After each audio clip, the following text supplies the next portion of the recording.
Hello बच्चों, learn Hindi and Gujarati channel में आपका स्वागत है। आज हम गुजराती व्याकरण के अंतर्गत समानार्थी शब्दों को देखते हैं। सबसे पहले हम देखते हैं कि ये समानार्थी शब्द कहते किसको हैं। जिन शब्दों के अर्थ समान हो उनको हम समानार्थी कहते हैं। यानी गुजराती में कहेंगे तो एक सरखा अर्थवाળા यानी एक समान अर्थ वाले शब्दों ने समानार्थी शब्दों कहवाए छे। शब्दों को समानार्थी शब्द कहते हैं। ठीक है, तो आज का हमारा पहला शब्द है अचरज। अचरज ने बीजू शू कहवाए। देखो, मैं हिंदी के साथ साथ गुजराती में ही बोलूँगी। इससे आपको गुजराती भाषा सुनने की और समझने की भी प्रैक्टिस होगी। ठीक है ना। तो अब मैं गुजराती में बोलते हुए समझाऊंगी। जब आप गुजराती सुनोगे तभी तो आपको सुनने की प्रैक्टिस होगी ना, और सुनने की प्रैक्टिस के साथ साथ समझने की भी प्रैक्टिस होगी। ठीक है, तो चलो तैयार हो ना।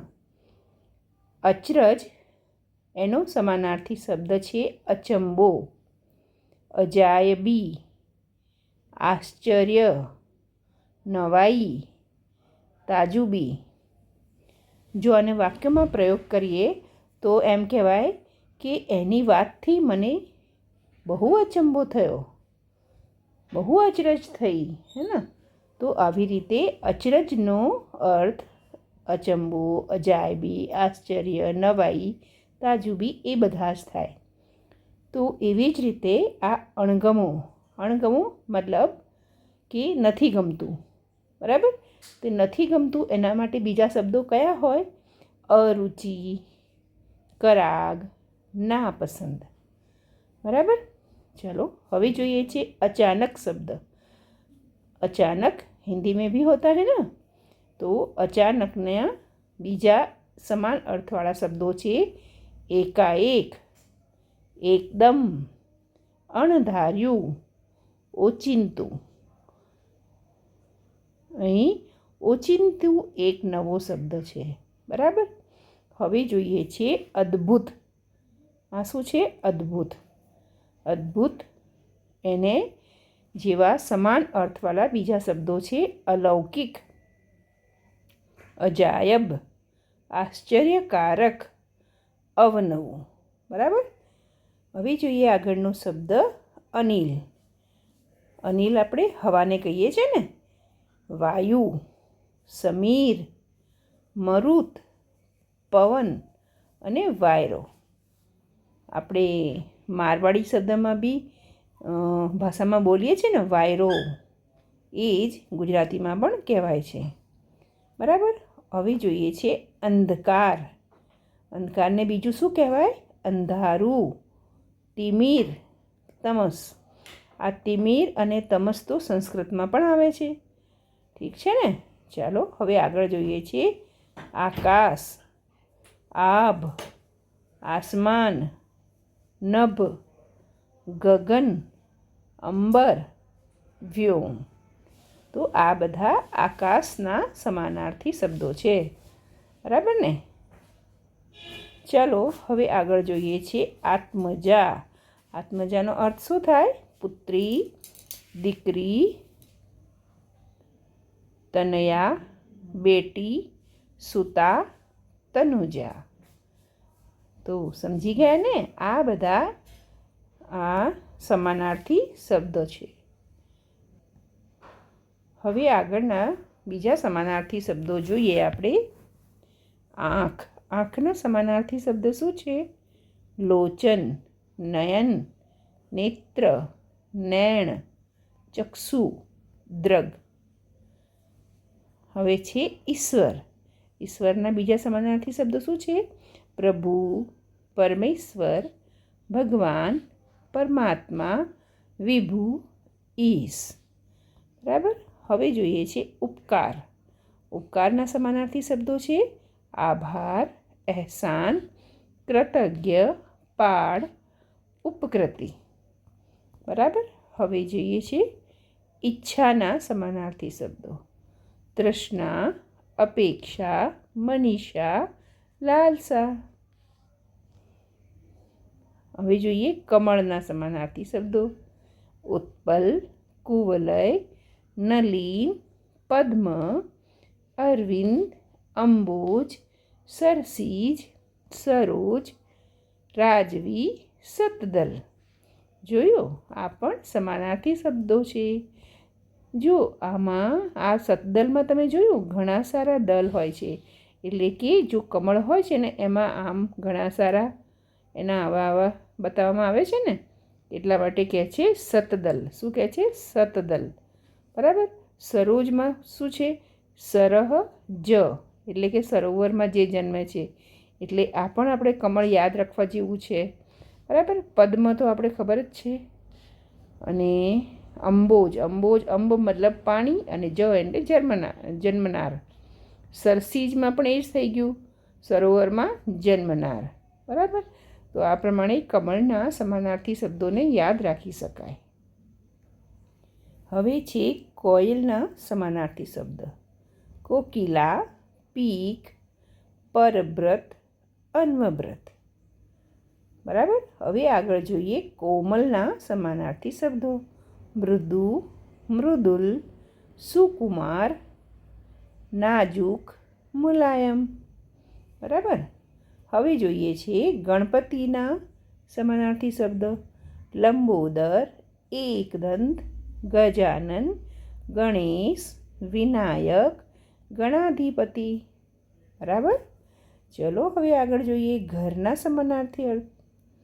ગ્રહ, સદન, ભવન, અગાર, આલય, મકાન, ધામ, રહેઠાણ, નિવાસસ્થાન. બરાબર. ચલો હવે આપણે બીજા પણ જોઈએ છે સમાનાર્થી શબ્દો. બરાબર. હવે આ છે ચતુર. ચતુરને બીજું શું શું કહેવાય? ચાલાક, હોશિયાર, ચકોર, ચપળ, બાહોશ, નિપુણ. તો આ બધા થયા ચતુરના સમાનાર્થી શબ્દો. હવે જોઈએ છે ચંદ્રના. ચંદ્રમા, હિમાંશુ, ઇન્દુ, વિધુ, સુધાંશુ, તિશાંશુ, સોમ, નિશાકર, મૃગાંક, નિશાપતિ, શશાંક, શશી, શશિયર, મયંક, કુમુદપતિ, ચાંદ, ચાંદલિયો. આ બધા શું છે? ચંદ્રના સમાનાર્થી શબ્દો. બરાબર. ચાલો હવે આગળ જોઈએ ચાંદની. એના શું છે સમાનાર્થી? તો ચાંદનીના સમાનાર્થી શબ્દો છે ચંદ્રિકા, જ્યોત્સના, કૌમુદી. જગતના સમાનાર્થી શબ્દો શું છે? દુનિયા, વિશ્વ, લોક, ભુવન, સંસાર, સૃષ્ટિ, જહાં, જહાન, ખલક અને આલમ. બરાબર. હવે આગળ જોઈએ જૂનુના સમાનાર્થી શબ્દો. પુરાણું, પ્રાચીન, પુરાતન, ચિરંતન, જીર્ણ અને જર્જરિત. બરાબર. હવે જોઈએ ઝાડ. ઝાડને બીજું શું કહેવાય? વૃક્ષ, પાદપ, દ્રુમ, તરુ, તરુવર. હવે જોઈએ દિવસ. દિન, વાસર, અહન. શું કહેવાય? અહન. બરાબર. હવે જોઈએ છે ધનના સમાનાર્થી સમજો. દોલત, પૈસો, પૂંજી, નાણું, સંપત્તિ, સમૃદ્ધિ, દ્રવ્ય, વિત્ત, વસુ, અર્થ અને મીરાત. બરાબર. હવે જોઈએ નદીના સમાનાર્થી શબ્દો. સરિતા, તરંગિણી, શૈવલિની, તટીની, સ્રોતસ્વિની, નિર્ઝરણી. નવુના સમાનાર્થી શબ્દો છે અભિનવ, નવી, નવ, નૂતન, નવલું. પંખીના સમાનાર્થી શબ્દો છે પક્ષી, ખગ, અંડજ, શકુંત, વિહંગમ, વિહંગ, વિહગ, દ્વિજ. બરાબર. પાણી. પાણીના સમાનાર્થી શબ્દો છે જળ, નીર, વારી, સલીલ, તોય, અંબુ અને ઉદક. બરાબર. હવે આપણે આગળ જોઈએ છે પૃથ્વીના સમાનાર્થી શબ્દો. ભૂ, ધરા, ધારિત્રી, ધરણી, વસુધા, વસુમતી, મહી, ઈલા. વાદળના સમાનાર્થી શબ્દો છે मेघ, अंबुद, वारिद, घन, નીરદ, પયોદ. ફૂલના સમાનાર્થી શબ્દો છે પુષ્પ, સુમન, કુસુમ, પ્રસૂન.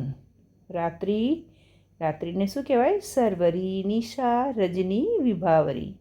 વરસાદને બીજું શું કહેવાય? મેહ, વૃષ્ટિ, મેહુલો, મેઘરાજા, પર્જન્ય. હવે જોઈએ સફેદને બીજું શું કહેવાય? શુક્લ, સૂચિ, શુભ્ર, શ્વેત, ગૌર, ધોળું, ધવલ. બરાબર. સૂર્યને બીજું શું કહેવાય? સૂરજ, રવિ, દિવાકર, દિનકર, દિનમણી, માર્તંડ, સૂર, પ્રભાકર.